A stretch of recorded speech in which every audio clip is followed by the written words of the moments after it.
Halo Sobat Pengering, kembali lagi bersama aku. Di sini aku akan review salah satu mesin di Raja Pengering juga yang ada di sektor laundry ya teman-teman. Mesinnya namanya yaitu mesin pengering helm, dua tunggu sama satu tunggu, dan ada yang non box juga ya teman-teman. Jadi kalau kalian mau tahu info lebih lanjutnya jangan lupa tonton sampai akhir.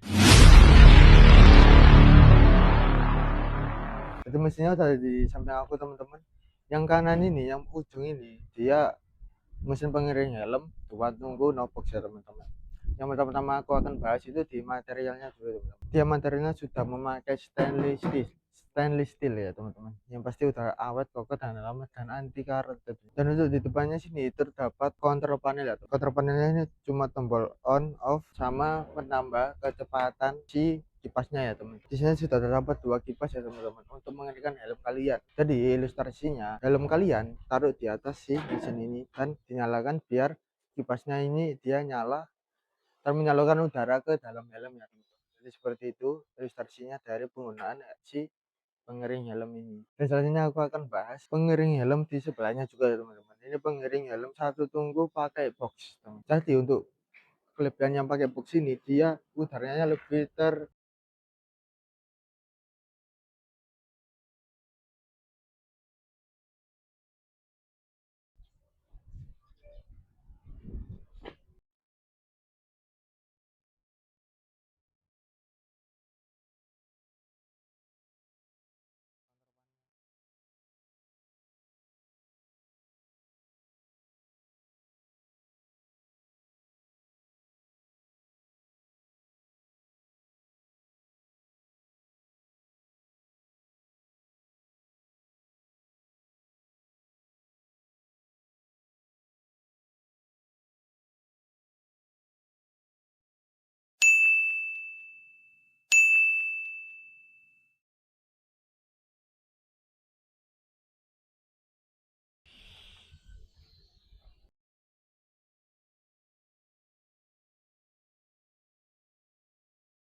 kejutan aja ya teman-teman.